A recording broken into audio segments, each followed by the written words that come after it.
স্বাগত। আজকে বাংলাদেশে আপনাদের সঙ্গে আছে আমি খালেদ মহিউদ্দিন। ভিন্ন মেরুতে থাকলেও দেশের ডান ও বাম রাজনীতি ভাঙনের বেলায় আছে একই ধারায়। নেতৃত্বের প্রতিযোগিতায় এর প্রধান কারণ, তাই নেতা বাড়লেও কর্মীর দিক দিয়ে বাড়েনি ডান বামের দলগুলো। এসব নিয়ে আজকের আলোচনা ভাগফল। কথা বলতে স্টুডিওতে আছেন নৌ পরিবহন মন্ত্রী শাহজাহান খান, আছেন জাতীয় পার্টির প্রেসিডিয়াম সদস্য কাজী ফিরোজ রশিদ, আছেন বাংলাদেশের সমাজতান্ত্রিক দল বাসদের সাধারণ সম্পাদক কমরেড খালেকুজ্জামান এবং বিএনপির সহ তথ্য গবেষণা বিষয়ক সম্পাদক হাবিবুর রহমান হাবিব। স্বাগত আপনাদের। আমি জনাব শাহজাহান খান, আপনার কাছে জানতে চাইবো যে জাসদের রাজনীতি ছেড়ে আপনি আওয়ামী লীগের সংসদ সদস্য হয়েছেন, তাও দীর্ঘদিন মন্ত্রী হয়েছেন, সেটাও অনেকদিন হলো। তবে মাঠের রাজনীতিতে আপনি এখনো শ্রমিকদের সঙ্গেই বেশি আছেন বা থাকেন। শ্রমিক স্বার্থ, মন্ত্রীর পদ, এই দুটি একটি আরেকটির সাথে কতটা সামঞ্জস্যপূর্ণ, এগুলিকে সাংঘর্ষিক মনে হয় কিনা আপনার? আপনার কি মনে হচ্ছে যে আমি শুধু শ্রমিকদের নিয়ে রাজনীতি করি? আপনি শ্রমিকদের স্বার্থ সবসময় দেখেন, সব আগে আসেন, যে আগে আসেন। ঠিক, শ্রমিকদের স্বার্থ বেশি দেখি, কিন্তু জনগণ নিয়েও রাজনীতি করি। আপনাকে একটা দৃষ্টান্ত দিতে চাই। আপনি ধরেন 2013 সালে যখন গার্মেন্টস ভাঙচুর, জ্বালাও পোড়াও ইত্যাদি হচ্ছিল, তখন মাননীয় প্রধানমন্ত্রী আমাকে যে দায়িত্ব দিলেন, আমি সেই দায়িত্ব নিয়ে আমি গার্মেন্টসের 52টা শ্রমিক ফেডারেশন একত্রিত করে একটি আন্দোলন গড়ে তুললাম। যে তখন তো ওই আহমদ শফি হেফাজতের আমির, সে একটা কথা বলছিল, নারীদের সম্পর্কে একটা কটূক্তি করলো। এইটার প্রতিবাদ মজুরি বৃদ্ধি এবং অন্যান্য দাবি নিয়ে আমরা আন্দোলন করলাম। সেই আন্দোলন কিন্তু শ্রমিকদের স্বার্থ রক্ষার ব্যাপারটাই ছিল মূল। এবং সেই আন্দোলনের পরে আপনি একটা জিনিস লক্ষ্য করছেন, এখন পর্যন্ত কিন্তু কোনো ভাঙচুর আর জ্বালাও পোড়া হয়নি। কারণটা কি? কারণটা হলো দুটি বিষয় মাননীয় প্রধানমন্ত্রীকে বলেছিলাম এবং তিনি যথারীতি এই দুটি কাজটা করেছেন। একটি হলো শ্রমিকদের কাছে গ্রহণযোগ্য মজুরি, আরেকটি হলো শ্রমিকদের যে ট্রেড ইউনিয়ন করার অধিকারটা আছে কিন্তু তাদের সুযোগটা নাই, অর্থাৎ মালিকরা সুযোগ দিচ্ছে না। মাননীয় প্রধানমন্ত্রী এই দুইটা জিনিস যথারীতি করে দিলেন। করে দেওয়ার পরে আজকে পর্যন্ত কিন্তু গার্মেন্টসে কোনো অস্থিরতা নেই। একই ঘটনা ঘটলো 2013, 14, 15 সাল। বিশেষ করে 2015 সালে যখন বিএনপি জামাতের পরিবহন, এই গাড়ি পোড়ানো, ড্রাইভার হেল্পার পোড়ানো, মানুষ পোড়ানো, যাত্রী পোড়ানো ইত্যাদি ঘটনা ঘটছিল, তখনও কিন্তু মাননীয় প্রধানমন্ত্রী আমাকে দায়িত্ব দিলেন। তখন শুধু শ্রমিক না, তখন সড়ক পরিবহন শ্রমিক, গার্মেন্টস শ্রমিক, ব্যাংক কর্মচারী, বীমা কর্মচারী, তারপরে আপনার মুক্তিযোদ্ধা, আমি একটু শেষ করি। আপনার নিশ্চয়ই মনে আছে, শ্রমিক, কর্মচারী, পেশাজীবী, মুক্তিযোদ্ধা সমন্বয় পরিষদ নাম দিয়েই কিন্তু তখন সেই আন্দোলনটা করলাম এবং সেই আন্দোলনের ফলেই কিন্তু দেশে শান্তি ফিরে আসছে। আমি বলবো এই কারণে যে একদিকে পুলিশ এককভাবে কিন্তু এটা করতে পারে না। জনগণ যতক্ষণ পর্যন্ত সরকার বা কারো পক্ষে না দাঁড়াবে, সরকারের বিপক্ষে দাঁড়াতে পারে, সরকারের পক্ষ দাঁড়াতে পারে। এবং বাংলাদেশের অদ্বিতীয় আন্দোলন হলো এইটা। কি কারণে?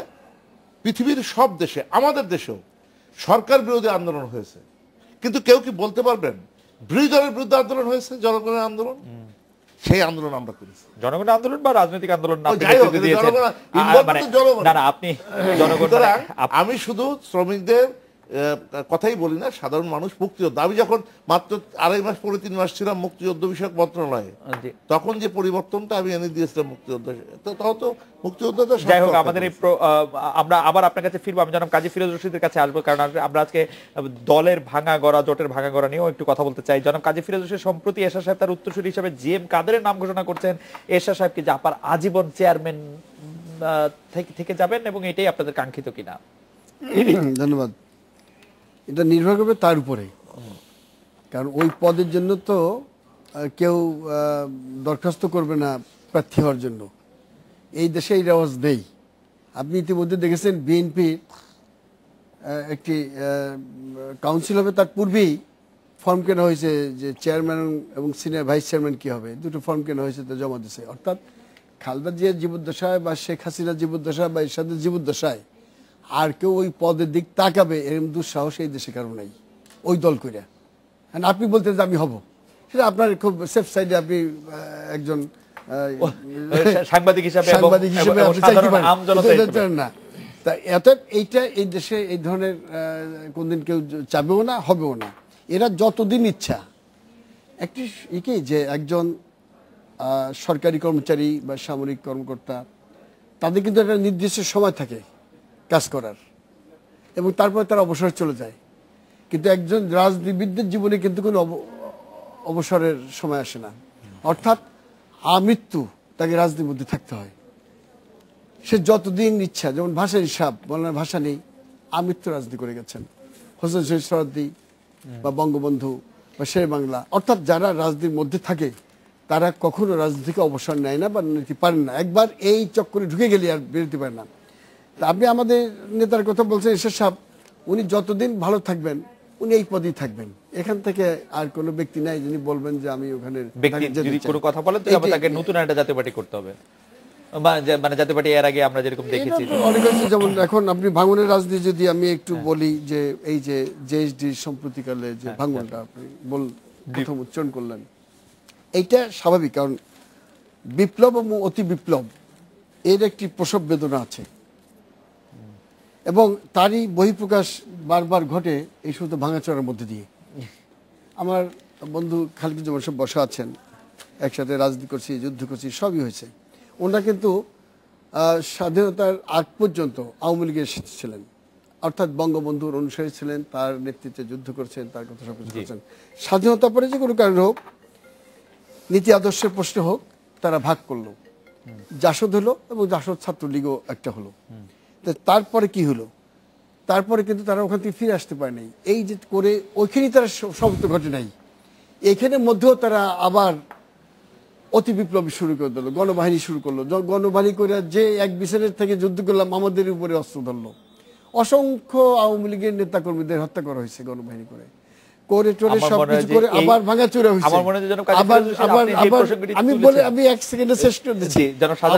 আবার এরা করলো, আমাদের জাসদ আবার ভাগ করলো, আসম আব্দুর রব এবং ইনুসাব ভাগ করলেন, বাসদ আমার ভাই চলে গেলেন বাসদ করে, যে আর সংসার করা যাবে না।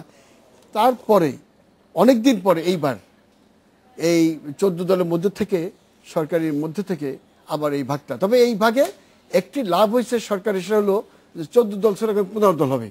তারা দুই দলই করেছে যে আমরা সরকারের বাইরে কেউ না। এখানে একটা নাসিম ভাই এটা সমন্বয়কারী, তার একটা বড় লাভ, খালি তার বাড়তেছে 14 দল থেকে এটা 15 দল হলো। আমি জনাব খালিকুজ্জামান আপনার কাছে জানতে চাইবো যে আপনি বাংলাদেশের সমাজতান্ত্রিক দল বাসদের সাধারণ সম্পাদক, আপনি কি এই পদে নির্বাচিত কিনা, বিনা প্রতিদ্বন্দ্বিতায় নির্বাচিত কিনা, স্বনির্বাচিত কিনা, অনির্বাচিত কিনা, কত বছর এই পদে আছেন আর কত বছর থাকবেন, এই প্রশ্নগুলি আসছে। এটার আগে একটু ওই যে ভাঙা গড়ার কথাটা একটু বলে নিয়ে কথা। ভাঙার অনেকজন নদীর তীর ভাঙে, তারপর ঝড়ে গাছের ডাল ভাঙে, গাড়ির চাপা পড়ে মানুষ হাড্ডি ভাঙে, বা পড়ে গিয়েও হাড্ডি ভাঙে, হাত থেকে পড়ে ডিম ভাঙে, জীবের কোষ ভাঙে, অনুপরমাণু ভাঙে, তারপরে একতলা ভাঙে 10 তলার জন্য একতলা ভাঙে, আবার ভূমিকম্পে একতলা 10 তলা সবই ভাঙে, বহু ভাঙন আছে। এখন আমরা সব একাকার করে দিলে কোনো লাভ নাই। অনুপরমাণুর ভাঙনে বিস্ফোরণ হয়, লক্ষ কোটি মারা যায়, আবার সেই অনুপরমাণুর ভাঙন আবার বিশাল ধরনের মানুষের একটা কাজে লাগে। যাই হোক, এখন এটা হলো একটা দিক। ফলে এখানে ঢালাওভাবে একটা আলোচনা করতে গেলে আমরা কোনো রাস্তা খুঁজে পাবো না। ফলে একটা টিকে থাকার বাস্তবতা যদি একটা শক্তি হারিয়ে ফেলে এবং তার যদি সামর্থ্য যদি না থাকে, তাহলে সে বিলুপ্ত হয়ে যাবে। আবার যদি সেটা তার বিকাশ সম্ভাবনা যদি থাকে, সেখান থেকে একটা নতুন আবির্ভাব ঘটতে পারে। এখন দ্বন্দ্বের মধ্যে যেমন বলছেন, মত এবং পথের দ্বন্দ্ব হইতে পারে, স্বার্থ সুবিধার দ্বন্দ্ব হইতে পারে, এগোনো পিছনের দ্বন্দ্ব হইতে পারে, আবার শ্রেণীদ্বন্দ্ব হইতে পারে। ফলে এগুলি একটা বিচার বিশ্লেষণ না করে এখন যদি আমি জাতীয় পার্টি বা আওয়ামী লীগ, বিএনপি এসব দলের আমি আলোচনা করবো না, কারণ সেগুলি একটা শ্রেণীর দল, এক ধরনের রাজনৈতিক দল। ফলে সেগুলির সঙ্গে আবার এখন মিলানোটা ঠিক হবে না। আর যেটা বলছেন আমাদের দলের কথা হলো যে আমরা প্রতি বছর আমাদের একটা শিক্ষা শিবির হয়, সেখানে 2টা পার্ট থাকে। একটা হলো অতীতের মূল্যায়ন, বর্তমান পরিস্থিতি সেই সম্বন্ধে একটা কর্তব্য নির্ধারণ, ভবিষ্যৎ কর্মপন্থা, এটা একটা পার্ট, এবং রাজনৈতিক প্রশিক্ষণ।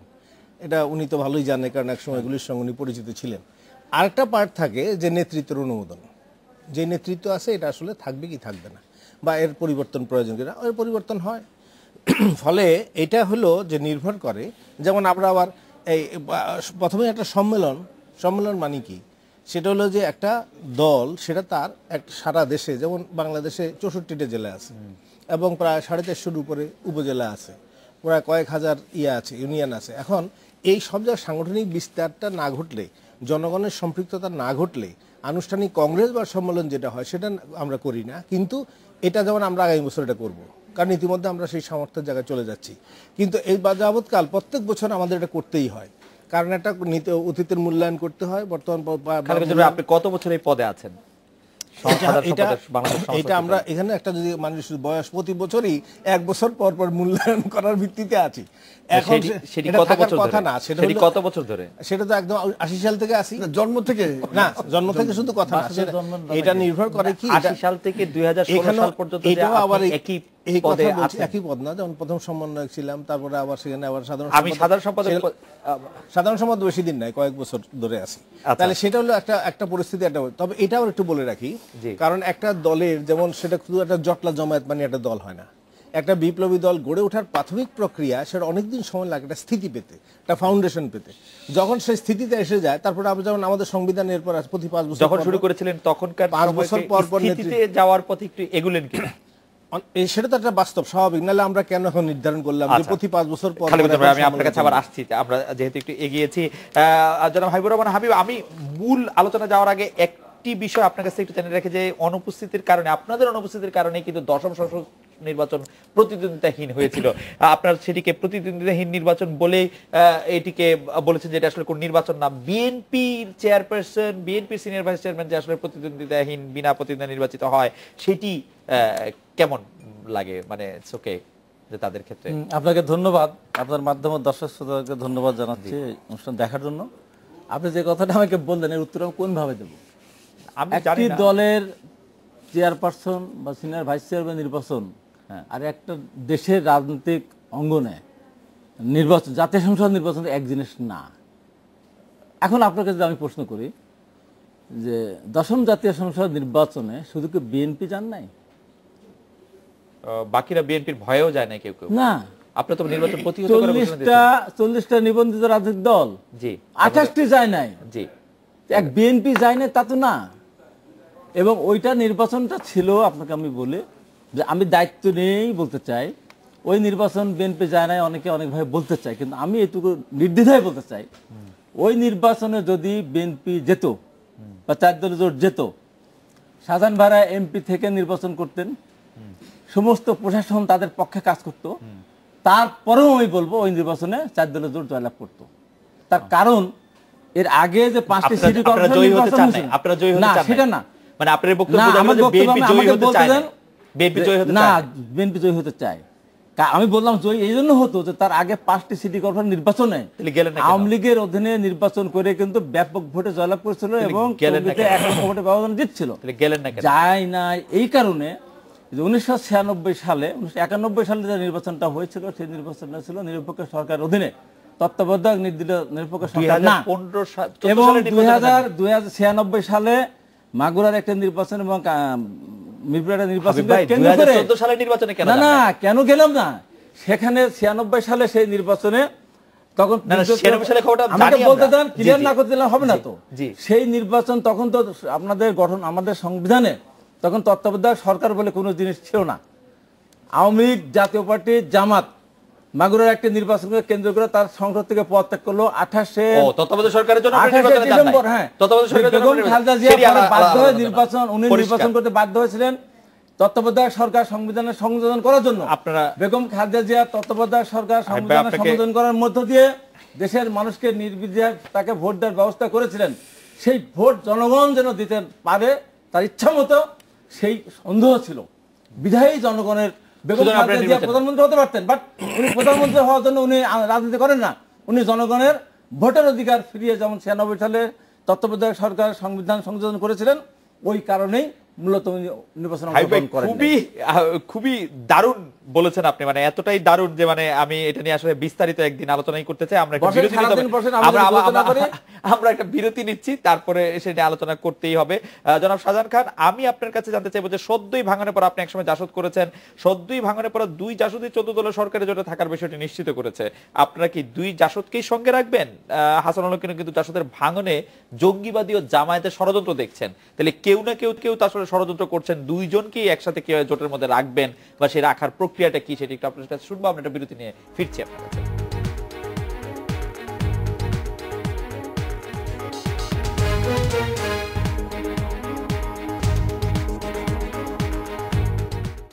ফিরে এলাম আজকে বাংলাদেশের জনাব শাহজাহান খান। দুই জাসদই 14 দলের সরকারি জোটে থাকার বিষয়টি নিশ্চিত করছে, কিন্তু আপনাদের তথ্যমন্ত্রী হাসানুল কিন্তু বলছেন জাসদের ভাঙনের জঙ্গিবাদী ও জামাতের ষড়যন্ত্র রয়েছে। দুটি জাসদকে একসঙ্গে সরকারি জোটে রাখা কিভাবে সম্ভব, যেখানে এইভাবে কথা হয়েছে? দুই জাসদকে একত্র রাখার বিষয়টা চাইতে বড় কথাটা হলো যে আসলে এটা খুবই মানে দুঃখজনক এবং এটা অনাকাঙ্ক্ষিত একটি ঘটনা যে জাসদের মতো একটি আদর্শিক রাজনৈতিক দল যারা জঙ্গিবাদ সন্ত্রাসবাদের বিরুদ্ধে একটা ব্যাপক আন্দোলনে তারা আছে, সেই মুহূর্তে এই ধরনের একটি ঘটনা এটা আসলে কারো কাছে কাম্য নয়।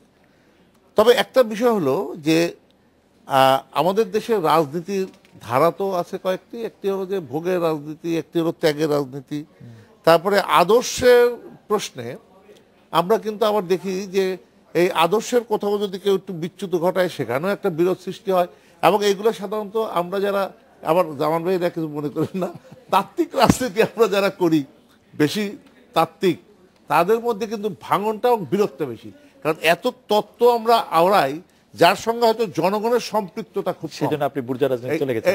না আপনি এই কথা ঠিক না যে বুর্জোয়া রাজনীতি, না বুর্জোয়া খারাপ জিনিস না, মানে আওয়ামী লীগ মিশ্র অর্থনীতির রাজনীতি করে, আওয়ামী লীগ বুর্জোয়া রাজনীতি করে না, মিশ্র অর্থনীতির প্রবক্তা আওয়ামী লীগ।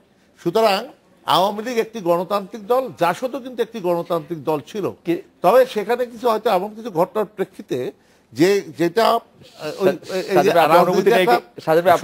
প্রশ্ন করতে পারি যে ইনু ভাই আসলে অভিযোগ করছেন যে জঙ্গিবাদ এবং জামাতের ষড়যন্ত্র দেখছেন, অন্যদিকে আছেন শরীফ নুরুল আম্বিয়া ভাই এবং মইনুদ্দিন খান বাদল ভাই, তারা অভিযোগ করছেন যে আর্থিক অস্বচ্ছতার এবং এক ধরনের স্বেচ্ছাচারিতার ইয়াতে আপনার কার কথা বিশ্বাসযোগ্য মনে হচ্ছে? আমি যেটা বলবো সেটা আমি আদর্শের কথাটাই বলবো। আদর্শের কথা বলবো এই যে এই মুহূর্তের আন্দোলনটা, এই মুহূর্তের রাজনীতিটা কি বাংলাদেশে, এই মুহূর্তের মূল রাজনীতিটাই হলো যে জঙ্গিবাদ এবং সন্ত্রাসবাদ বিরোধী, রাইট, এবং এই সন্ত্রাসবাদ জঙ্গিবাদ আর পাকিস্তানি ষড়যন্ত্রের বিরুদ্ধে আজকে যে কথা বলবে, যে রাজনীতি করবে, তার সঙ্গে আওয়ামী লীগের সম্পর্কটা গড়ে উঠবে, এটা স্বাভাবিক।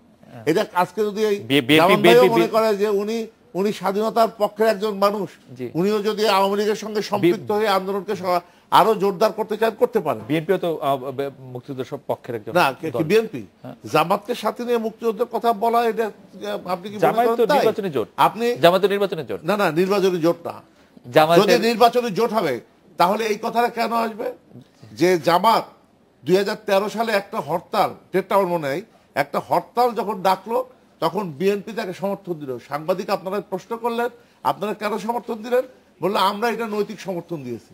তার মানে নীতির সঙ্গে যার সম্পর্ক থাকে সেই তো নৈতিক সম্পর্ক। আমার মনে হয় যে এই ব্যাপারটি বিএনপির সঙ্গে জামাতের হলো নৈতিক সম্পর্ক, নীতির সম্পর্ক, কাছাকাছি এইখানে মুক্তিযুদ্ধের সঙ্গে তাদের সম্পর্ক, এটা ঠিক না। আমি যেটা একটু শেষ করি সেটা হচ্ছে, শোনেন, রাজনীতিতে ভাঙা গড়া এটা কোনো নতুন ঘটনা না, এইটা নিয়ে বিস্ময়ের কোনো বিষয় নাই, দুঃখ ব্যথা পাওয়ারও কোনো কারণ নেই। বহু ভাঙা গড়া সেই রাজনীতি এই ভারত উপমহাদেশে সেই ব্রিটিশ বিরোধী আন্দোলন থেকে শুরু করে বহু ভাঙা গড়ার ইতিহাস আমরা দেখেছি, জানি। তো আজকে যে এই যে ভাঙা গড়ার বিষয়টা আসলে আপনারা খুশি হলেন না দুঃখ পেলেন জাসদ ভাঙার ফলে? না, আমি মনে করি যে এই জাসদ ভাঙাটা অনুচিত। এটা এই মুহূর্তে ভাঙার বিষয়টাই হলো যে সন্ত্রাসবাদ আর পাকিস্তানের এই ষড়যন্ত্রের বিরুদ্ধে যখন আমরা সবাই লড়াই করছি, সেখানে জাসদের এই ভাঙনটা ক্ষতি করবে আমাদের।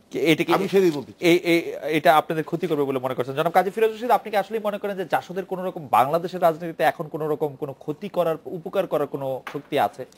দেখেন, ভাঙাটা বাংলাদেশের রাজনীতি কোনো ম্যাটার করবে? এখন তো সে আগের জাসদের সে আগের আদর্শ নেই, আদর্শ বলতে কিছু নেই। আদর্শ মানে কি, এখন ভোগ বিলাসের রাজনীতিতে চাওয়া পাওয়ার যে প্রতিযোগিতা, তার মধ্যে এই প্রতিযোগিতার মধ্যে দিয়ে এগুলো হচ্ছে, এগুলো অনিবার্য। এগুলো ছিল, এই ভাঙনটা ছিল একদম অনিবার্য। আমি মইনুদ্দিন খান বাদলকে কয়েকদিন আগেও বলেছি যে খবর কি, ভাঙবেন টাঙবেন কবে? কারণ এই যে প্রতিযোগিতা, আপনি তো পিছিয়ে পড়ে গেছেন, কথা বড় বড় বলেন, ঠিক আমার সাথে ইনসাফ বসে তার পিছিয়ে উনি বসেন, তা হাসে। আমার তো মনে হয় না যে বেশি দিন আপনারা একসাথে থাকতে পারবেন, কারণ আপনার যে অবস্থা দেখতেছি, একটা মন্ত্রিত্ব আপনারও দরকার ছিল, তাহলে না, তার সামনে কাউন্সিল, আপনার ভাগে কি বুঝি না, তার কিছু হবে আমার ধারণা। দেখেন তাই হয়ে গেছে, এয়ারপোর্টে বইলেছি। আর আমাকে একজন বলে, আমার বন্ধু আজকে বলে, তুই জানতা কিভাবে? আসলে তা না, এটা ছিল একটা অনিবার্য ভাঙন। কারণ এই যে চাওয়া পাওয়ার রাজনীতির যে প্রতিযোগিতা, এই প্রতিযোগিতা একজন যখন পিছিয়ে পড়ে যায়, তখন আরেকজনকে ধরতে না পেরে সে বলে যে বাংলাদেশের রাজনীতি কি ইনু ভাই আর বাদল ভাইকে মানে বাদল ভাই কি মনে করেন যে ইনু ভাইয়ের মতোই তিনি রাজনৈতিক ভাবে মানে একই জায়গায়, মানে একজন আর আরেকজন যদি আমরা বলি? না, এটা তো কেউ কেউ ওইভাবে মনে করবে না, যার যার স্থানে শেষে আছে। আমি বলবো যার যার স্থানে শেষে আছে। বাদল সাহেব তার স্থানে আছে, ইনু সাহেব তার স্থানে আছে। মানে বাদল ভাই এবং ইনু ভাই দুজনই সমান গুরুত্বপূর্ণ বা সমান গুরুত্বপূর্ণ? যার যার কাছে দায়িত্ব হবে। মানে আপনি যে এই প্রেডিকশনটা করেছেন সেটা আমার কাছে খুবই ইন্টারেস্টিং মনে হচ্ছে, কারণ আপনার আমরা মনে করি দুজনই অত্যন্ত দক্ষ রাজনীতিবিদ, পোরখা রাজনীতিবিদ, দীর্ঘদিন জাসদের রাজনীতি করে আসছে এবং অস্ত্রের রাজনীতিও তারা করে আসছে। অতএব তারা এই মুহূর্তে ভাঙবে এবং তারা দুজনই কিন্তু 14 দলের সাথে থাকবে, তারা ওয়াদাবদ্ধ। আমি টেলিভিশনে বলছি।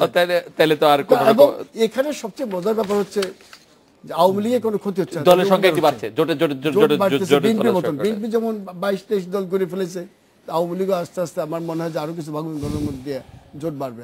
কমরেড খালিকুজ্জামান, আপনি কি মনে করছেন যে জাসদের এই ভাঙন দেশীয় রাজনীতিতে কোনো প্রভাব ফেলবে কিনা?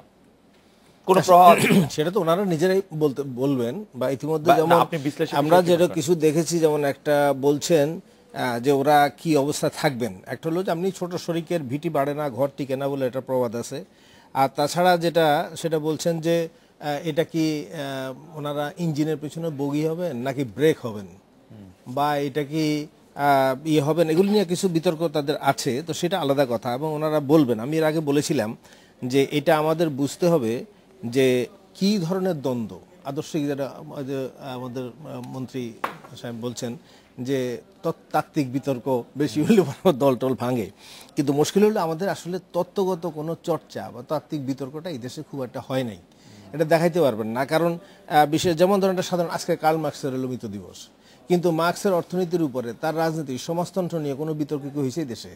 বা এখন কেইন্সের অর্থনীতি, আমরা কোনটার মধ্যে আছি? কিন্তু আমি একদম আপনাকে লেমেন্স পয়েন্ট অফ ভিউ দেই। আমরা সারাদিন আমরা দেখছি যে মাহবুব ভাই সাধারণ সম্পাদক হবেন না আপনি সাধারণ সম্পাদক হবেন, এটি নিয়ে আপনারা দুই ভাগ হয়ে যাচ্ছেন। না, বিষয়টা এরকম ছিল না, সেজন্যই বলছি যে বিষয়টা জানা দরকার। কারণ হচ্ছে আমি এই জন্যই বলছিলাম যে যখন আপনি একটা পার্টি যখন বলবেন, সেই পার্টি মানে কি, একটা তার নীতি থাকে, একটা পদ্ধতি থাকে। তাহলে নীতি অবস্থানটা কি সেটা, যেমন আজকে ওই জিনিসটা আমি প্রশ্নটা তুলেছিলাম কেন, যে আমাদের দেশে এখন সংবিধানে লেখা আছে সমাজতন্ত্র। কি সমাজতন্ত্র? এটা কি ক্লাসিক্যাল মার্কসিজম বা সোশ্যালিজম? যদি না হয় এটা কি কেনসিও? যদি না হয় তাহলে এটা কি রিগান থ্যাচারের মুক্তবাজারি সেটা, বা সেটার ভ্যালিডিটি কি আছে? না, সেটা না, পাবলিক বুঝে কোনটা? সেটা হলো যে আমরা উন্নয়ন বলতেছেন, তো পাবলিক বুঝে না উন্নয়নটা কি। সেটা হলো সাম্রাজ্যবাদীদের চুইয়ে পড়া অর্থনীতি, আমাদের দেশীয় শাসকরা খাবে, তাদের চুইয়ে পড়া অর্থনীতি জনগণের মুখে যাবে।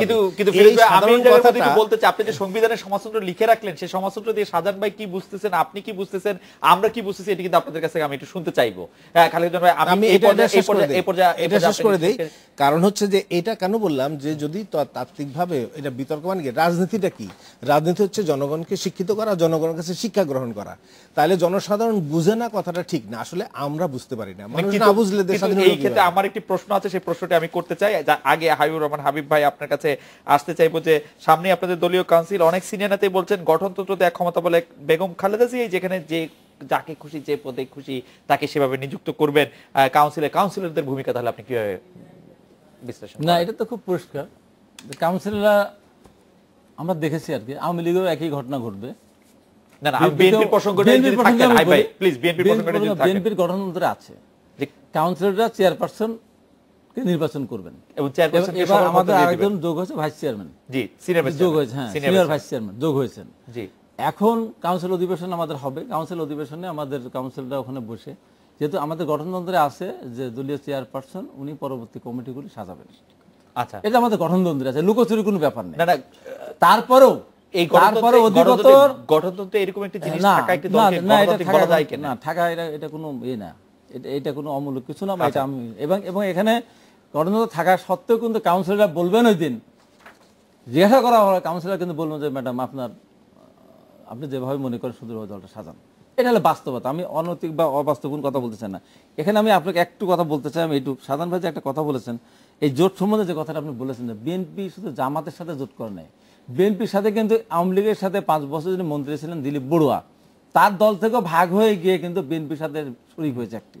তারপর মৌলানা ভাসানী দল, যারা একসময় যারা নামাজ কালামের দিকেও ছিল না, তারাও কিন্তু কারণ- 20 দলের সাথে আছে, কারণ তারা আওয়ামী লীগের BNP শত্রু হয়ে সাথে- দাঁড়িয়েছিল। আওয়ামী লীগের শত্রু হয়ে দাঁড়িয়েছিল। আওয়ামী লীগের যে কোনো এখন- শত্রুই না BNP যে কোনো খুব- শত্রু না, আমি বলতে চাচ্ছি যে আওয়ামী লীগের যে কোনো যে কথাটা শত্রুই। বিএনপি কে বলা হচ্ছে যে স্বাধীনতার পক্ষের দল না, জি। বা স্বাধীনতার পক্ষের দল হলে জামাতকে সাথে করে নেওয়ার কারণে বিএনপি অপবিত্র হয়ে আমি গেছে। খুব- কথাটা এরকম, কিন্তু কথা না, বিএনপির সাথে সব ধরনের সব যারাই আওয়ামী লীগের বিরোধিতা না, করেছে যারা যে কোনো আওয়ামী লীগের সময়, বিরোধী না তো। যে কোনো সময় যারা আওয়ামী না, লীগের না, বিরোধিতা দেখুন করেছে, না, সেটা ঠিক না। যে আপনি- আরেকটা জিনিস হলো যে সাধারণ ভাই একটা কথা বলেছেন, এই কথাটা সাধারণ ভাইকে আমি বলবোই, সেটা হলো যে কথাটা আপনি বললেন এটা কোনো শুভ কথা না, যে পৃথিবীর সবসময় সরকার যখন অন্যায় করে সরকারের বিরুদ্ধে মানুষের ক্ষোভ থাকে বলবোই, সেটা হলো যে কথাটা আপনি বললেন এটা কোনো শুভ কথা না, যে পৃথিবীর সবসময় সরকার যখন অন্যায় করে সরকারের বিরুদ্ধে মানুষের ক্ষোভ থাকে, সরকারের কাছে মানুষের দাবি থাকে, সেই দাবি নিয়ে তারা প্রধানমন্ত্রীর কার্যালয় কোনো সময় ঘেরাও করতে যায়, কোনো শিক্ষা ভবন ঘেরাও করতে যায়, কোনো স্বরাষ্ট্রমন্ত্রীর ঘেরাও করতে যায়, কিন্তু পৃথিবীর কোথাও না যায় বিরোধী দলের নেত্রীকে ট্রাক বাস দিয়ে ময়লার গায়ে দিয়ে আটকে রেখে হাই ভাই, তার আপনি বাড়ি তো- ঘেরাও করতে যাওয়া, হাই ভাই, এটা কোনোভাবেই হাই সম্ভব ভাই, হতে আপনাকে পারে না। অনেক ধন্যবাদ, কিন্তু পৃথিবীর হতে পারে না। কোথায় এই জিনিস আছে না। যে আপনারা 100 কোথায় আছে? 100 দিন 150 দিন আপনারা না, না, কখন? টানা অবরোধ এবং না, অবরোধ না, তুলেছেন টানা কিনা অবরোধ, সেটাও আপনি ভুলে কোথায় গিয়েছিলেন। আছে যে 153 সিট বিনা প্রতিদ্বন্দ্বী না, না, নির্বাচিত হয়? 130 আপনি ইচ্ছা করুন আজকে আপনি আসেন, আজকে ছিয়া- সতর্কবাদ 96 সালে আজকে আপনি না, আসেন, সতর্ক এসব আপনি বাদ বাদ দিয়ে দিবেন আপনি কেন? বলেন আপনি- এই যে আজকে যে কেলেঙ্কারিটা হলো, এই যে বাংলাদেশের রিজার্ভ থেকে যে টাকাটা উঠায় নিয়ে গেল, জি। তারপরে আপনি এটিএম বুথ থেকে টাকা উঠে নিয়ে আসছে, আজকে বাংলাদেশটা কোথায় গেছে?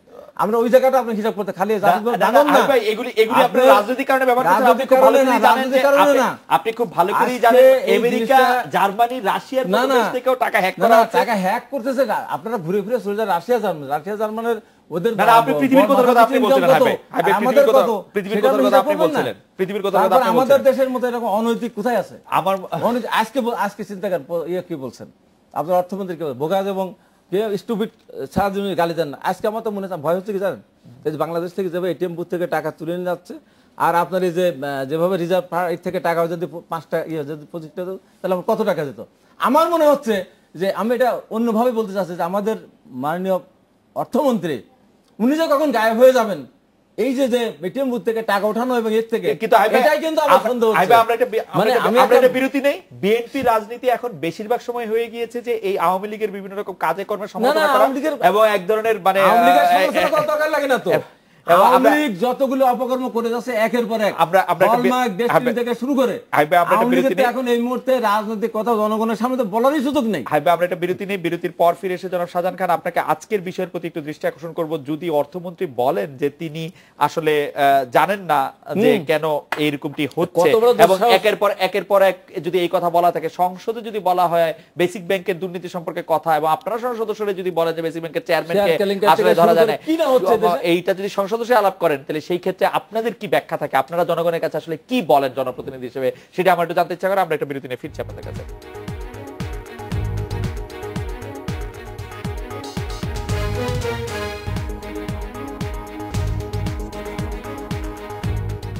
ফিরে এলাম আজকে বাংলাদেশের জনাব শাহজাহান খান অনেকগুলি প্রশ্ন রেখেছিল যে এই অনেকগুলো যে এই প্রশ্ন আর্থিক এসেছে। খাতে কেলেঙ্কারি ব্যাপারগুলিতে যখন জনগণ আপনাকে প্রশ্ন করে, আপনাকে যারা ভোট দেয় যারা প্রশ্ন করে, আপনারা কি উত্তর দেন? একের আচ্ছা, পর এক আমি ঘটনা প্রশ্ন ঘটছিল করি- কিন্তু। প্রশ্ন করা- সংসদে আপনারা অনেক আমার বলছেন। জনগণের প্রশ্নের উত্তর দেওয়ার আগে একটা হাবিব সাহেবের প্রশ্ন উত্তর দিইনি। সেটা তত্ত্বাবধায়ক সরকার নিয়ে কথা হয়েছে। জি, তত্ত্বাবধায়ক সরকার কিন্তু এমনিতেই হয় নাই। তত্ত্বাবধায়ক সরকার তত্ত্বাবধায়ক থাক, সরকার একটা শাহজাহান ভাই। আন্দোলনের ফসল। জি, বাংলাদেশে 2টি অসহযোগ আন্দোলন হয়েছিল। 1971 সালে বঙ্গবন্ধু একটি অসহযোগ আন্দোলন করেছিল, যখন সেখানে সবাই সম্পৃক্ত হয়েছিল। 69 আর 70 সালে আরেকটি অসহযোগ আন্দোলন হলো শেখ হাসিনা আহ্বানে 1996 সালে। সেই অসহযোগ আন্দোলনে সকল শ্রেণী পেশার মানুষ, আপনার এখনো মনে আছে, জনতার মঞ্চ যখন গড়ে উঠলো 23 জুন 2000 আপনার তত্ত্বাবধায়ক সরকার ব্যবস্থা এটা আমরা 1996 মোটামুটি জানি। এটি আচ্ছা, এটি না, একদম সেটেল আপনি- ব্যাপার। আপনি জানেন, সবই জানেন, সেটেল কিন্তু ব্যাপার। আমি একটু স্মরণ করাই দিই। সেটেল ব্যাপার। এবং সেখানে বেগম না, খালেদা সাধারণ জিয়া, ভাই, আপনাকে আমি তাহলে বেগম খালেদা স্মরণ করে জিয়া দিচ্ছি যে তখন 23 আমি তারিখে হ্যাঁ। আমি কথাটা শেষ করি, আপনারটাও আমি ডিস্টার্ব করি না, আমি আপনি খুব, বিশ্বাস করুন, আপনাকে আমি শুনছি আপনাকে। যেহেতু আপনি ছিলেন। তত্ত্বাবধায়ক সরকারের সেই আন্দোলনের সময় খালেদা জিয়া বলেছিলেন যে আমি তত্ত্বাবধায়ক সরকার বুঝি না, আমি তত্ত্বাবধায়ক সরকার মানি না। শাহজাহান ভাই, এটা শেষ করে এরকম দেন বহু তাড়াতাড়ি। কথা বলেছেন, জি, শাহজাহান কিন্তু ভাই, তারপরে উনি বাধ্য হয়েছেন কেন? যখন ওই জনতার মঞ্চে সকল শ্রেণী পেশার মানুষ, জি, সরকারি, আধা সরকারি, বেসরকারি, মানে স্বায়ত্তশাসিত প্রতিষ্ঠানের বিভিন্ন শ্রেণী পেশার মানুষ যখন সম্পৃক্ত হলো, অসহযোগ আন্দোলনে সম্পৃক্ত হলো, তখন কিন্তু উনি বাধ্য হয়েছেন এটা করতে। এবার এবার এবার কিন্তু- এবার এবার আপনারা সম্পৃক্ত করতে দেন নাই পুলিশ বাহিনী দিয়ে তাদেরকে না, না, বিভিন্নভাবে- ওনারা তখন মিলিটারি নামাইছিলেন, আপনার মনে নাই? জি, মিলিটারি নামাইছিলেন এটা খালেদ যাই হোক, ভাই- কিন্তু আমরা আসলে তত্ত্বাবধায়ক সরকারের- তাহলে কি আমার কথা হলো সাহেব ভাই, আমরা তত্ত্বাবধায়ক সরকারের প্রসঙ্গে- জনগণ যেই আন্দোলন গ্রহণ করে সেই আন্দোলনের বিজয় লাভ করে এই জনগণ- এবং যেই জনগণ এবারে আন্দোলনে যে অংশ নিতে পারে নাই। জ্বালাও আমরা পোড়াওকে মিডিয়া গ্রহণ আপনাকে করে ভয় নাই, পেয়েছি, ভালোবেসেছি। জনগণ ওনাদের জ্বালাও পোড়াও গ্রহণ করে নাই, পেট্রোল বোমা গ্রহণ করে নাই, এই ব্যাপারে আমি যে আপনার সাথে একমত। কারণে পুলিশ লাগে নাই। এই ব্যাপারে- পুলিশের আচ্ছা। পরিবর্তে জনগণই সাজা তাদের আমি এই ব্যাপারে শান্তি আপনার সাথে প্রতিষ্ঠার জন্য, একমত। জীবন আপনি রক্ষার শুধু আমাকে জন্য, বলেন, আমি- গাড়ির শ্রমিকরা মালিকরা তাদের সম্পদ জানমাল রক্ষার জন্য না, আমাকে- আমি আপনার সাথে একমত। আমি আপনার সাথে এবং একমত। আর্থিক আর্থিক খাতে খাতে দিতে হবে। আর্থিক খাতে দুর্নীতির ক্ষেত্রে যখন জনগণ আপনাদেরকে প্রশ্ন করে তখন আপনারা কি বলেন? আচ্ছা, আমরা আর্থিক সংসদের ব্যাপারে খাতে- সমাধান করতে নেই। জি, আপনি যে কথাটা বলছেন আর্থিক খাতে দুর্নীতি কিন্তু বাংলাদেশ 1 নম্বরে চ্যাম্পিয়ন ছিল তাদের সময়। এখন আর এখন continue- কিন্তু 12-13 নম্বরে আছি আমরা। সুতরাং বাংলাদেশে অবস্থা দুর্নীতি উন্নতি হয় না, কমেছে। অন্যদের অবস্থা খারাপ হয়েছে। স্বীকার করতে হবে দুর্নীতি কমেছে। না, মানে- প্রশ্ন হলো তারপরে দুর্নীতি আমাদের কারো কাম্য নয়। আমিও বলবো না যে দুর্নীতিকে আমরা প্রশ্রয় দিচ্ছি। যে প্রশ্ন তুলছেন হ্যাঁ প্রশ্নটা, এটা তো আমাদের দেশে না, শুধু দুনিয়ার সব জায়গায় কম বেশি হয়।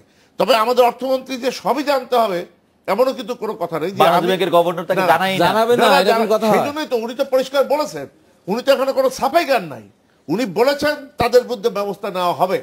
এবং এইটাই হয় যখন একটি আপনার ঘরে আপনার কাজের লোকটা যখন চুরি করে, আপনি কি জানেন নাকি প্রথমে যে এই ছেলেটা চুরি করবে না, বা এই তা লোকটা জানি না। চুরি করবে? তা জানি না, যখন কিন্তু- চুরি হয়ে কিন্তু গেল- আমরা সংসদে গিয়ে এরকম বলি না যে বেসিক ব্যাংকের আব্দুল হাই বাচ্চুর গায়ে হাত দেওয়ার সাহস আমাদের কারো নাই। কে বলছে এটা? আপনারা সংসদে বলেছেন, কে বলছে? আপনাদের সংসদ সদস্যরা বলেছেন। কাজী ফিরোজ রশিদ ভাই, আমি উনাকে আমি সাক্ষী আমার মানবো। ভাই, এটি বলা হয় না যে বেসিক ব্যাংকের সবাইকে ধরা হয়েছে, শুধু মূল ব্যক্তিকে ধরা হয় নাই। আমি ফিরোজ ভাইয়ের কাছে আসবো, আমরা একটা বিরতি নিতে হচ্ছে, বিরতির পর আমরা একটু আসি না, না, আপনাদের আপনি কাছে। আমার তো কথা তো- আচ্ছা, আপনি শেষ করে বলি, আমরা একটা বিরতি নিয়ে ফিরছি আবার।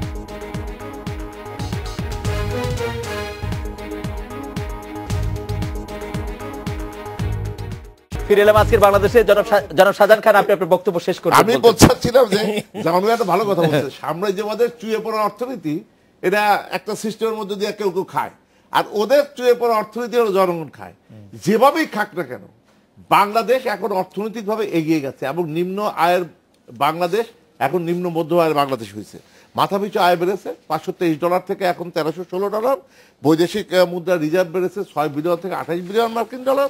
আমাদের মূল্যস্ফীতি কমেছে 11% থেকে এখন 5.6%। আমাদের আপনার রপ্তানি আয় বেড়েছে, জি, রপ্তানি আয় জি, বেড়েছে সাজাদ ভাই, 3 বিলিয়ন থেকে সাজাদ ভাই, 32 এই বিলিয়ন। ব্যাপারে- আমাদের রেমিটেন্স বেড়েছে এবং প্রবৃদ্ধি 5.7 থেকে এখন এসেছে 6.5। যারা- সুতরাং আমি বলতে চাই যে অর্থনীতি যেমন বলুক না কেন, যারাই খাক, কিন্তু জনগণ আজকে কিন্তু শান্তিতে আছে এবং আমাদের দারিদ্রতা কমে এসেছে। জনাব কাজী ফিরোজ রশিদ, আপনার রাজনৈতিক উচ্চাভিলাষটা কি, সরি রাজনৈতিক এইমটা কি, লক্ষ্যটা কি? কিছুই না, আপনি কেন রাজনীতি করছেন? এমনি করি। রাজনীতি হচ্ছে একটা নেশা। হ্যাঁ, ফেন্সিডিল খাওয়া একটা নেশা, তার থেকে বড় নেশা হচ্ছে রাজনীতি করা। তো ভাগ্য বলে যে ফেন্সিডিল ধরে নেই, ফেন্সিডিল ছাড়া যায়, রাজনীতি একবার করলে ছাড়া যায় না। শুনেন, 8 ফিট বাই 12 ফিট একটা রুমের মধ্যে আটকে রাখছে পাকিস্তান বলে, একটাই দরজা, জানলা টালনা এই দরজা, এর মধ্যে বাথরুম, ফাঁসির সেল আটকে রেখে দিয়েছে। তার মধ্যে গেছে যে তখন বন্ড ছিল, মুসলেখে দাও বেরিয়ে যাবা, পরিচয় দেবা, দেই নেই। অর্থাৎ এটা এমন একটি নেশা যে একবার ঢুকলে, একজন আমার কাছে আসছে যে আমার সেলটা নেশাগ্রস্ত হয়েছে, কিভাবে কি করা যায়, কোন জায়গায় দেবা, বলে ভাই একটা কাজ করো, রাজনীতির মধ্যে ঢুকে দাও। একবার এখানে ঢোকে আর নেশা তো ভালো, দিন রাত খালি চক্করের মতন ঘুরবে এবং আজীবন খেলে এটা করে যাবে। তাহলে আপনি বলেন যে কেন করেন? এক দারুণ নেশা, ছাড়া যাবে না। তাহলে বারবার জেলে যাবে, গুলির মুখে যাবে, কাকে যে কার্ফু দিচ্ছে সন্ধ্যের টাইমে আন্দোলন করছে, কি পাইছে? যদি একটা গুলি হইতো মারা যেত। কিন্তু মাহমুদুল্লাহ হাসান সাহেব স্বরাষ্ট্রের মধ্যে ছিল, তার রুমে বসে নাকি সে গুলি অর্ডার দেবে, কলার চেপে ধরছিলাম আমি জাফর ইমাম, খবরদার আপনার পতাকা যতটুকু আমার অতটুকুন, আপনি এই অর্ডার দেবেন, আপনার রুমের মধ্যে গুলি করা হবে। আপনি কি মনে করছেন কাউকে গুলি করা যাবে না? কেন কার্ফু দিলেন? কার্ফু দিবেন না, যত ইচ্ছা আন্দোলন হোক। আমার মনে হয় যে কাজী ফিরোজ রশিদ ভাই অনেক অল্প অনেক কিছু কমপ্লিট খালি করতে পারেন। আপনার রাজনৈতিক লক্ষ্য কি? না, উনি তো মনের দুঃখে কথা বলছে। আমি মুক্তিযোদ্ধা হিসেবে মুক্তিযুদ্ধের যে চেতনা, যে আকাঙ্ক্ষা, এটা বাস্তবায়নের জন্য লড়াই করে যাব। আর একটা যেটা কথা হচ্ছে যে সেটা হলো অমানুষের মতো বেঁচে থাকার চেয়ে মানুষের মতো লড়াই তুমি করে একটা মৃত্যুবরণ প্রশ্ন করা খালি অনেক করতে ভালো। পারি, এটা আমি করার জন্য আমি একটু নোট নিয়ে রেখেছিলাম যে আপনারা মুক্তিযোদ্ধারা যে গণপরিষদে মূলনীতি হিসেবে গণতন্ত্রকেও রাখলেন, সমাজতন্ত্রকে রাখলেন, একটি শোনা মানে এই কেন আসলে গণতন্ত্র থাকলে সমাজতন্ত্রের কি, সমাজতন্ত্র থাকলে গণতন্ত্রের মানে কি? এটা আপনার প্রথমে যে মুখবন্ধটা আছে তার শুরুতে লেখা আছে বাংলাদেশের গণতান্ত্রিক প্রক্রিয়াকে পরিচালিত করতে হবে সমাজতন্ত্রের লক্ষ্যে। ফলে আওয়ামী লীগের মতো একটা পার্টি দিয়ে সমাজতন্ত্র হবে না, কিন্তু সেই জন্য তো ওখানে লেখা আছে, আপনি দেখেন আমি সংবিধানটা জি, জি, জি, জি, আমার মনে আছে। পরিষ্কারভাবে বলা আছে বাংলাদেশের গণতন্ত্র সমাজতন্ত্রের লক্ষ্যে সেটা পরিচালিত হবে। বাংলাদেশের গণতন্ত্র পুঁজিবাদের লক্ষ্যে হবে, বাংলাদেশের মুক্তবাজারের লক্ষ্য এটা লেখা নাই, এবং এটা টোটাল ভায়োলেশন আমাদের কনস্টিটিউশনাল যে অঙ্গীকার এবং যে ঘোষণা তার সঙ্গে সম্পূর্ণ বিরোধাত্মক। যাক, এটা এখন এই যে কথাটা বলছেন যে যেহেতু সেই কারণে আজকে দেখা যায়, যেমন আজকে এফবিসিসিআই চেয়ারম্যান বলছেন যে 800 কোটি টাকা যে চুরি হয়েছে এটা সিসকা চোরের কাজ। আগে আমরা জানতাম যে সিসকা চোররা 50 টাকা 100 টাকা, কিন্তু আমাদের সিসকা চোরের স্ট্যান্ডার্ড হয়ে গেছে 800 কোটি।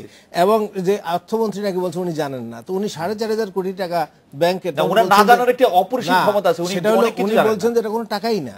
তো সেই মানুষ যখন আজকে আবার জানেন না, তখন সেই দায়িত্ব অস্বীকার করবেন কিভাবে? আরেকটা যেটা বলছেন এটা বলে শেষ করি, যেমন ওই যে তত্ত্বাবধায়ক কেউ কারোর বিশ্বাস করে না, প্রথম আনছেন হুইসেল রেফারি, পরে হুইসেল কাজ হয় না, বন্দুক রেফারি দিয়েছেন, বন্দুক রেফারি ফেল করছে, বোমা আর গুলি এটা দিয়ে চলছে।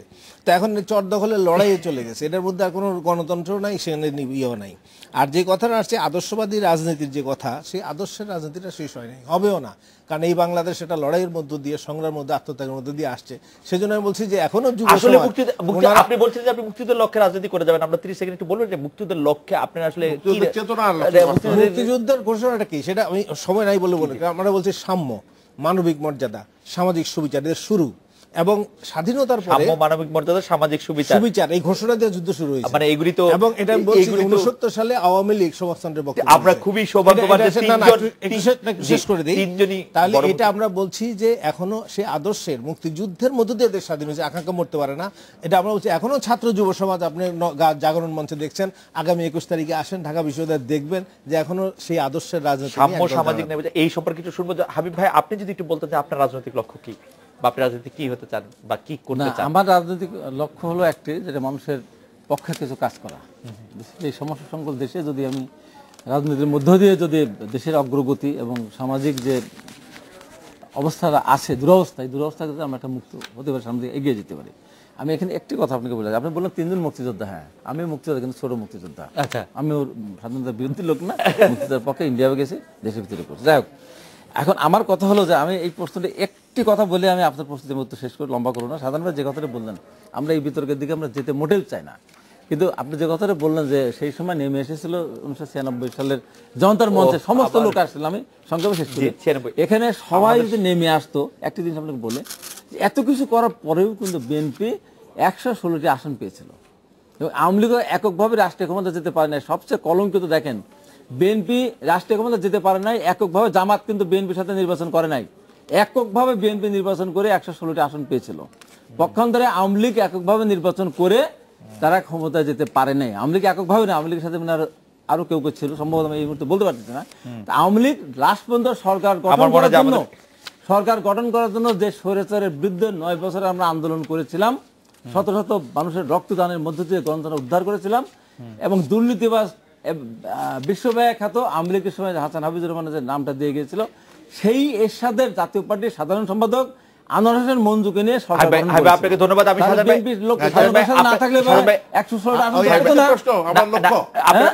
না। আমার এটা শেষ করতে দেন আমাকে, এটা আমি কথার উত্তর দিয়ে আমি এটা বলছি, আমার সময় নাই, আমার সময় আমি শেষ করে, আমি একদিন টেলিফোন টক শোতে আমি বলেছি, কাজী ফিরোজ রশিদ ভাইয়ের মতো আমার সেই সৌভাগ্য হয় না, হয়তো আমরা ওই রকম পরিবারের সন্তান না, কিন্তু আমি যদি রাস্তারও একটা সন্তান হয়ে থাকি, তাও আমি আমার যে নীতি আদর্শ নিয়ে আমি আজকে বেঁচে আছি, ঠিক আছে। এখন আমি একদিন টক শোতে বলেছিলাম যে আমি অ্যারেস্ট হলাম, আমি এখনো ভাড়া থাকি, বাসে চড়ে হাঁটি, রাস্তায় অনেক ধন্যবাদ, কিন্তু যেতাম তাহলে পরে এই অবস্থা থাকতাম না। এই জন্য তাই সমাজটাকে সাধারণ মানুষের সামনে যে দল করেন, যে অবস্থা আছেন, এই দলের থেকে এই ধরনের আপনি যে নেতৃত্ব এটি করা সম্ভব। আমি এই দল না, শুধু আমি বাংলাদেশের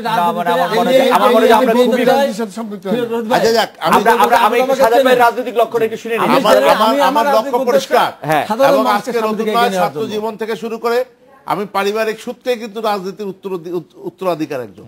সুতরাং আমি আমার রাজনৈতিক লক্ষ্য কিন্তু আজকে নতুন নয়, আগের থেকেই। সেটা হলো জনগণের কল্যাণ, দেশের উন্নয়ন, এবং এটা করা সম্ভব যদি বাংলাদেশে মুক্তিযুদ্ধে, যে মহান মুক্তিযুদ্ধে 30 লক্ষ লোক শহীদ হলো, 3 লক্ষ মামুন খালেকুজ্জামান ভাই যে তিনটি নিয়ামকের কথা বলছেন তার কাছাকাছি কি আপনারা আছেন? সাম্য, ন্যায় বিচার। অবশ্যই আছি আমরা সেই জায়গাটায় আছি। এখন এর ব্যাখ্যা দিতে গেলে আপনি সময় দেবেন না। আমি সবসময় বলতে চাই যে এই যদি দেশের কল্যাণ, জনগণের কল্যাণ, দেশের উন্নয়ন করতে হয়, তাহলে মুক্তিযুদ্ধের চেতনা বাস্তবায়নের মধ্য দিয়ে এটা করা সম্ভব। কোনো আদর্শবিহীন কোনো কার্যক্রম এটা দেশের উন্নয়ন হবে না। আমি আপনার কাছে শেষ 2টা লাইন শুনতে চাই, আমার কাছে 20 সেকেন্ড, যে এই ব্যাপারে যে আপনি আসলে খালেকুজ্জামান ভাইয়ের বক্তব্যের প্রেক্ষিতে আপনি কিছু বলবেন কিনা, যে আপনারা যে কারণে মুক্তিযুদ্ধ করেছিলেন সেই কারণে আপনারা শুনেন, আমাদের মুক্তিযুদ্ধ ওনার যে কথা, এই কথা বাংলা মানুষ বুঝতো না। আমাদের একদম সোজাসাপটা কথা ছিল, পাকিস্তানি শোষণের বিরুদ্ধে আমরা দেশ স্বাধীন করব। এইটা হলো স্বাধীনতার মূল কথা। বঙ্গবন্ধু শিখিয়ে দিয়েছিল, বঙ্গবন্ধু 7ই মার্চের ভাষণটা সামনে রেখে আমরা যুদ্ধ করছি। কোথায় শোষণ, কোথায় সমাজতন্ত্র, কোথায় কি, এইটা আমাদের সে মানুষ বোঝে নাই। জিজ্ঞেস করছেন একজন রে, এই লেলিনবাদ বুঝো, কইছে কেনা শোষণের বিরুদ্ধে আপনারা যুদ্ধ করেছেন। জনাব শাহজাহান, জনাব কাজী ফিরোজ রশিদ, জনাব খালেকুজ্জামান এবং আপনাকে অনেক ধন্যবাদ। এই ছিল আজকে বাংলাদেশে দেখা হচ্ছে আগামীকাল এই সময়। শুভরাত্রি।